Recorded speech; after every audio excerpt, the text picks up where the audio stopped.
Assalamualaikum warahmatullahi wabarakatuh. Selamat malam. Jumpa lagi dengan saya Kartika Septianingsih. Pada kesempatan malam hari ini, saya akan mempresentasikan materi mata kuliah bisnis pengantar, yaitu Hak Kekayaan Intelektual atau lebih kenal dengan HAKI.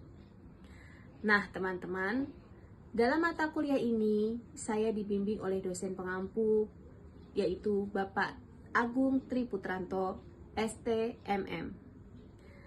Teman-teman, sebelum saya mempresentasikan, izinkan saya untuk menampilkan profil dari kampus di mana tempat saya belajar, yaitu di kampus Universitas Teknologi Nusantara. Universitas Teknologi Nusantara beralamat di Jalan Raya Pemda Pangkalan 3, nomor 66 Pasir Jambu, Kecamatan Sukaraja, Kabupaten Bogor, Cibinong, Jawa Barat 16710. Memiliki program studi unggulan dan prospek kerja yang gemilang. S1 Akuntansi, S1 Biologi, S1 Kimia, S1 Manajemen, S1 Psikologi, S1 Teknik Elektro, S1 Teknik Industri, S1 Teknologi Hasil Pertanian. Menjadi solusi bagi kamu yang jadwal kerjanya shift, sibuk tidak memiliki waktu luang, serta biaya kuliah yang sangat terjangkau, bisa meningkatkan jenjang pendidikan dan karir. Segera daftar, kuota kelas terbatas. Tonton video selengkapnya di YouTube Edunitas. Jangan lupa like, komen, dan subscribe.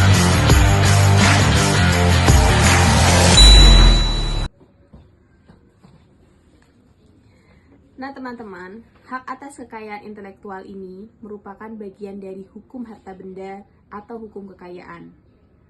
Hak kekayaan intelektual bersifat sangat abstrak dibandingkan dengan hak atas benda bergerak pada umumnya, seperti hak kepemilikan atas tanah, kendaraan, dan properti lainnya yang dapat dilihat dan berwujud. Permasalahan hak kekayaan intelektual semakin terasa lebih kompleks lagi. Permasalahannya sudah tidak murni lagi, hanya bidang hak kekayaan intelektual semata, dikarenakan banyak sekali kepentingan yang berkaitan dengan hak kekayaan intelektual tersebut di bidang ekonomi dan politik sudah menjadi unsur yang tidak terpisahkan. Dalam membahas permasalahan hak kekayaan intelektual, misalnya masalah paten, sekarang ini tidak hanya membahas persoalan tentang perlindungan hak individu terhadap penemuan baru semata, tapi juga sudah meluas menjadi bagian dari masalah politik dan ekonomi internasional secara luas dan segala kaitan dengan akibat sampingannya.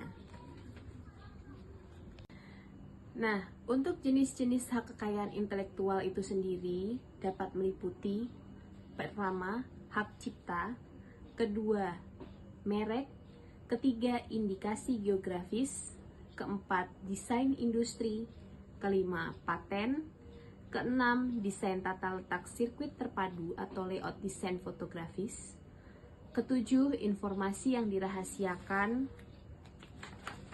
dan pengendalian praktik-praktik persaingan curang dalam perjanjian lisensi. Perlindungan hukum terhadap karya-karya intelektual manusia sangat penting karena masyarakat barat serta masyarakat industri maju yang mempelopori perkembangan sistem hukum atau HAKI sangat konsen menyikapi perlindungan hukumnya. Mengingat karya-karya yang masuk dalam lingkup HAKI baik berupa karya seni, sastra, penemuan teknologi, desain, merek, dan karya HAKI lainnya adalah merupakan hasil kreativitas intelektual manusia yang lahir dari proses yang sangat panjang dengan pengorbanan berat baik dari segi waktu, tenaga, dan biaya. Produk HAKI merupakan karya yang lahir dari cipta, karsa, dan daya kreatif serta kemampuan intelektual. Hasil kerja otak yang tinggi dan kreatif, berasio dan bernalar dari si penemu, pencipta, maupun pendesain. Dengan konsep berpikir bahwa karya-karya tersebut lahir dari kemampuan intelektual, pengorbanan yang dalam serta memiliki nilai ekonomi yang dapat dinikmati oleh karya-karya tersebut, maka HAKI hanya dapat diberikan kepada penciptanya atau penemunya untuk menikmati atau memetik manfaat sendiri selama jangka waktu tertentu, atau memberi izin kepada orang lain untuk menggunakannya. HAKI, menurut konsepsi dan sistem hukum masyarakat barat, merupakan kekayaan perorangan atau individu. Kemudian ada hak cipta yang akan kita bahas pertama. Pengertian dan ruang lingkup hak cipta. Hak cipta sendiri menyatakan bahwa hak yang mengatur karya intelektual di bidang ilmu pengetahuan, seni dan sastra yang dituangkan dalam bentuk yang khas dan diberikan pada ide, prosedur, metode atau konsep yang telah dituangkan dalam wujud tetap. Untuk mendapatkan perlindungan melalui hak cipta, tidak ada keharusan untuk mendaftarkan. Pendaftaran hanya semata-mata untuk keperluan pembuktian belaka. Dengan demikian, begitu suatu ciptaan berwujud, maka secara otomatis hak cipta melekat pada ciptaan tersebut. Biasanya, publikasi dilakukan dengan mencantumkan tanda hak cipta.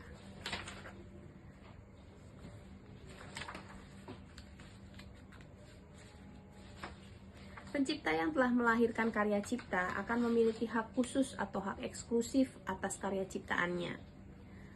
Menurut hukum hak cipta, lingkup hak yang dimiliki oleh pencipta atau pemegang hak cipta atas karya ciptaan adalah sebagai berikut. Pencipta atau pemegang hak cipta berhak mengumumkan dan memperbanyak ciptaannya yang mendapat perlindungan hukum secara otomatis serta berhak untuk memberikan izin atau melarang orang lain yang tanpa persetujuannya mengumumkan, memperbanyak, dan menyewakan hasil ciptaannya untuk kepentingan komersial. Subjek hukum hak cipta sendiri adalah pokok utama yang terpenting dalam hukum hak cipta.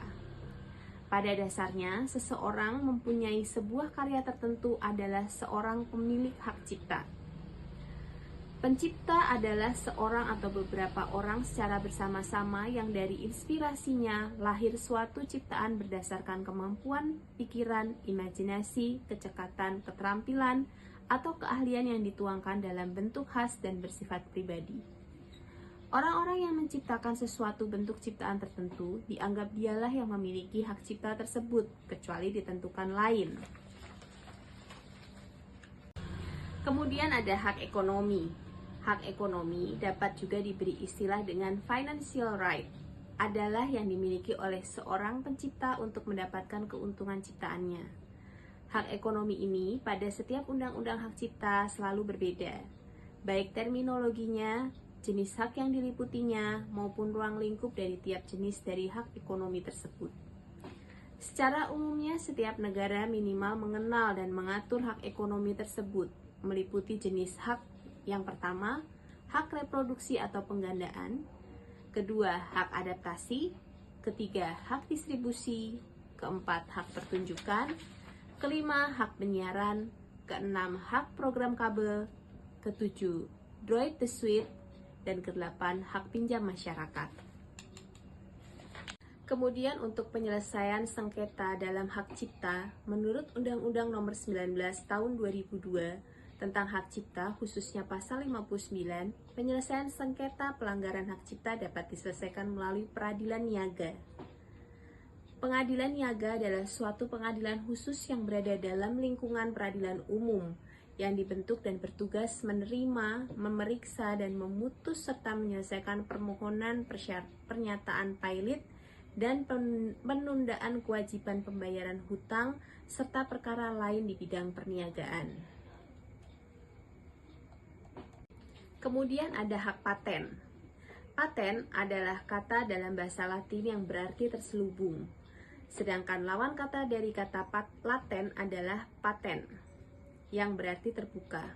Arti kata terbuka di dalam paten adalah berkaitan dengan invensi yang dimintakan paten.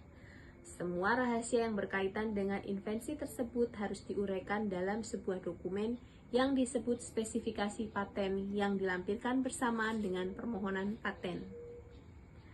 Teknologi memegang peranan yang sangat penting dalam kehidupan manusia dewasa ini. Teknologi mampu memecahkan persoalan yang dihadapi manusia, misalnya mengatasi jarak dan waktu. Dalam penyampaian informasi, teknologi handphone dan internet memegang peranan yang sangat penting.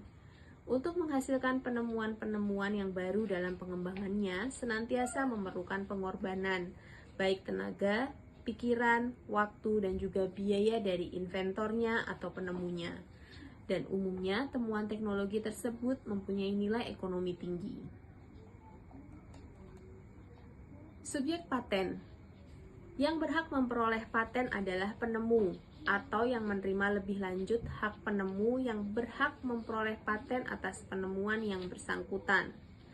Jika suatu invensi dihasilkan oleh beberapa orang secara bersama-sama, hak atau invensi tersebut dimiliki secara bersama oleh para inventor yang bersangkutan.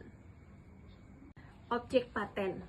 Apabila kita berbicara tentang objek sesuatu, maka itu tidak dapat terlepas dari pembicaraan tentang benda. Jika hal ini kita kaitkan dengan paten, maka objek tersebut adalah suatu benda tak berwujud. Oleh karena paten itu adalah benda tak berwujud yang merupakan bagian dari hak atas kekayaan perindustrian. Paten mempunyai objek terhadap temuan atau invensi, atau juga disebut dengan invention dalam bidang teknologi yang secara praktis dapat dipergunakan dalam bidang perindustrian. Pengertian industri di sini bukan saja terhadap industri tertentu, akan tetapi dalam arti seluas-luasnya termasuk di dalamnya hasil pengembangan teknologi dalam industri bidang pertanian, industri bidang teknologi peternakan, dan bahkan industri dalam bidang teknologi pendidikan. Sistem perlindungan dan pendaftaran paten. Perlindungan hukum atas paten diperoleh melalui sistem pendaftaran, yaitu dalam hal ini sistem konstitutif atau juga yang dikenal dengan sebutan first to file system.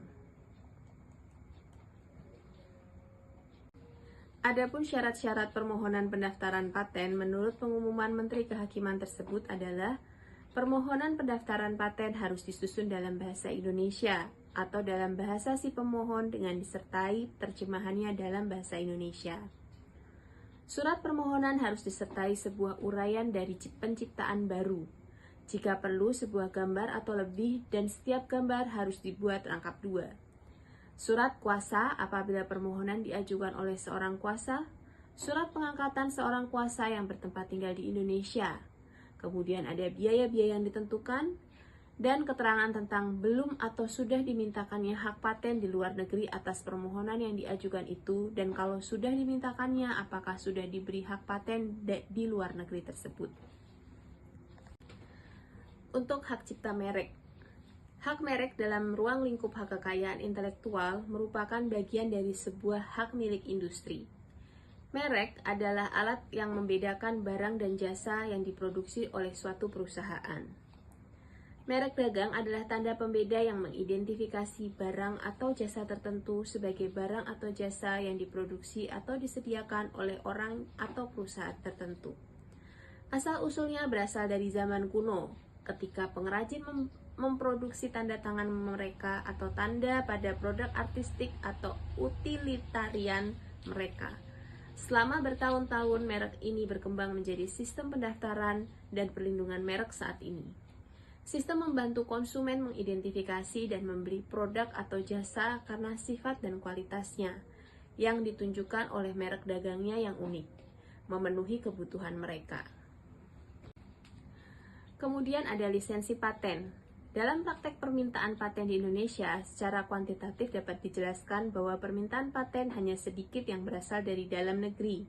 Selainnya, jumlah terbesar berasal dari luar negeri. Ini menunjukkan bahwa kemampuan orang Indonesia untuk menghasilkan penemuan baru yang dapat memperoleh hak paten belum memperlihatkan angka yang menggembirakan. Jenis merek dapat dibedakan menjadi 2, yaitu merek dagang, merek jasa.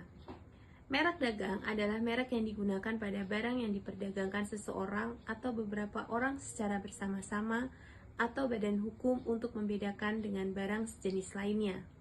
Sedangkan merek jasa adalah merek yang digunakan pada jasa yang diperdagangkan oleh seseorang atau beberapa orang secara bersama-sama atau badan hukum untuk membedakan jasa-jasa lainnya yang sejenis.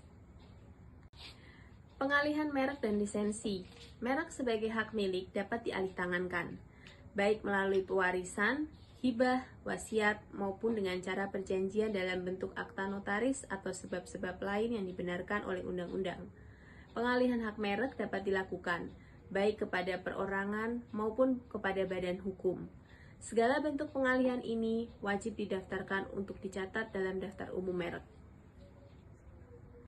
Kemudian ada rahasia dagang.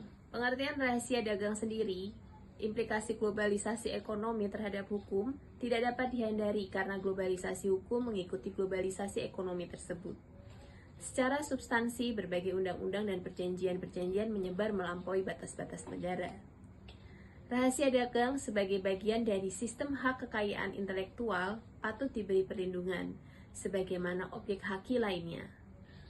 Perlindungan rahasia dagang diatur dalam Undang-Undang Nomor 30 Tahun 2000 tentang rahasia dagang.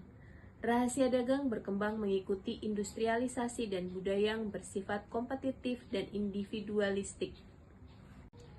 Konsep perlindungan hak rahasia dagang sebagaimana hak kekayaan intelektual adalah melindungi hak milik dari tindakan orang lain yang mempergunakannya tanpa hak. Informasi dagang ini perlu diproteksi kerahasiaannya karena secara moral memberikan penghargaan kepada pihak yang menemukan dan secara materi memberikan insentif. Rahasia dagang merupakan informasi yaitu keterangan tertutup bagi pihak lain yang tentu saja sangat bersifat pribadi bagi pemiliknya. Berarti bahwa informasi tersebut benar-benar bukan informasi yang boleh diketahui oleh pihak lain, kecuali oleh pihak-pihak tertentu yaitu petugas atau pejabat yang diberi wewenang untuk melaksanakan dan menyimpan informasi rahasia tersebut. Perlindungan terkait rahasia dagang juga diberikan terhadap data yang diserahkan kepada pemerintah atau badan pemerintah. Dalam hal ini, pemerintah negara peserta yang mewajibkan diserahkannya rangkaian percobaan yang dirahasiakan atau data lain yang diperoleh sebagai syarat persetujuan pemasaran atau produksi farmasi baru atau produk kimia pertanian baru yang memanfaatkan unsur kimia baru. Pemerintah negara tersebut wajib memberikan perlindungan yang memadai agar data yang diserahkan kepadanya tidak digunakan secara komersial secara tidak adil. Dalam hal ini, pemerintah tersebut harus melindungi dari kemungkinan publikasi atas data yang bersangkutan, kecuali jika diperlukan untuk melindungi masyarakat atau didasarkan atas jaminan data tersebut tidak akan disalahgunakan secara komersial. Pemilik rahasia dagang atau pemegang rahasia dagang dapat memberikan lisensi kepada pihak lain berdasarkan perjanjian lisensi untuk melaksanakan atau menggunakan hak rahasia dagang dalam kegiatan yang bersifat komersial. Selama memberikan lisensi, pemilik rahasia dagang tetap boleh melaksanakan sendiri atau memberi lisensi kepada pihak ketiga berkaitan dengan rahasia dagang yang dimilikinya. Pelanggaran rahasia dagang juga terjadi apabila seseorang dengan sengaja mengungkapkan rahasia dagang, mengingkari kesepakatan atau mengingkari kewajiban tertulis atau tidak tertulis untuk menjaga rahasia dagang yang bersangkutan. Seseorang dianggap melanggar rahasia dagang pihak lain apabila ia memperoleh atau menguasai rahasia dagang tersebut dengan cara yang bertentangan dengan peraturan perundang-undangan yang berlaku. Ada juga dengan desain industri.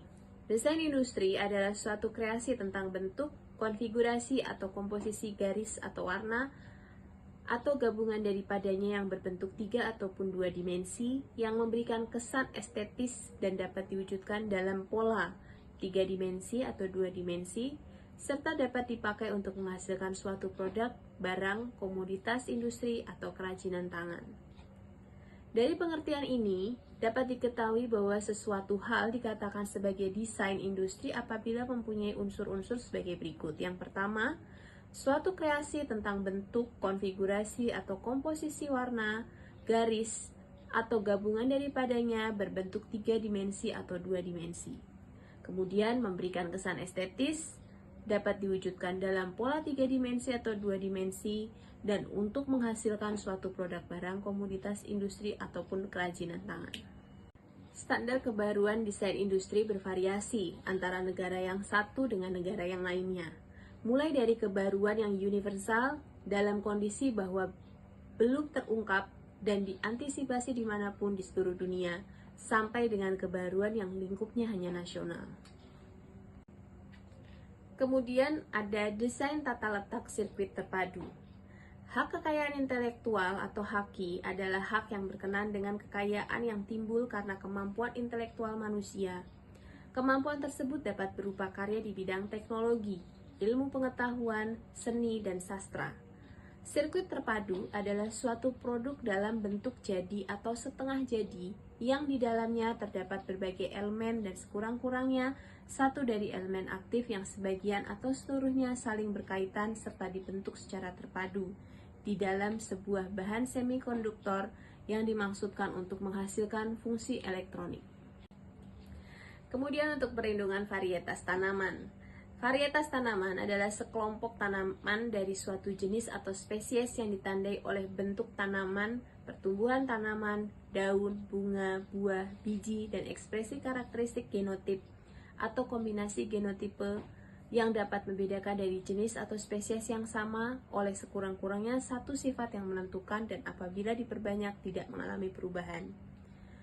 Varietas tanaman yang baru harus mendapatkan perlindungan secara hukum.